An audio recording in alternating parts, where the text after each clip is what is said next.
அஸ்ஸலாமு அலைக்கும் வரஹ்மத்துல்லாஹ். நாம் துவா செய்கிறோம், கண்ணீர் மல்க அல்லாஹ்விடம் கேட்கிறோம். ஆனால் சில நேரங்களில் உடனே பதில் கிடைக்கவில்லை என்றால் நம் மனதில் ஒரு கேள்வி எழுகிறது அல்லது சந்தேகம் எழும்புகிறது. நானும் துவா கேட்டுக்கொண்டே இருக்கிறேன், ஆனால் என்னுடைய நிலை இன்னமும் மாறவில்லையே, இன்னும் அல்லாஹ்விடமிருந்து ஏன் பதில் இல்லை என்பது போன்ற பலவிதமான குழப்பங்கள் மனதிலே உருவாகின்றன. இஸ்லாம் நமக்கு ஒரு அழகான பாடத்தை கற்றுக் கொடுக்கிறது. அவசரப்படாதீர், பொறுமையாக இருங்கள்.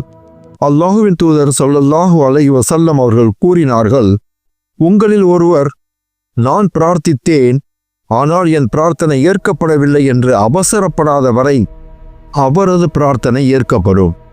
இது சஹீஹ் புகாரியிலும் முஸ்லிமிலும் பதிவு செய்யப்பட்டிருக்கிறது.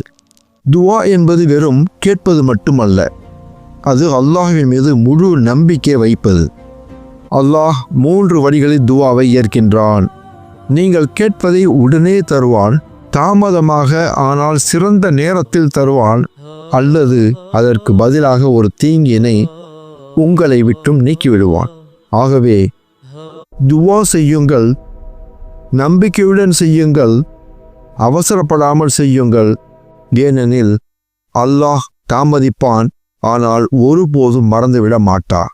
அல்லாஹ் நமது துவாக்களை அனைத்தையும் கபூல் செய்யட்டுமாக. ஆமீன்.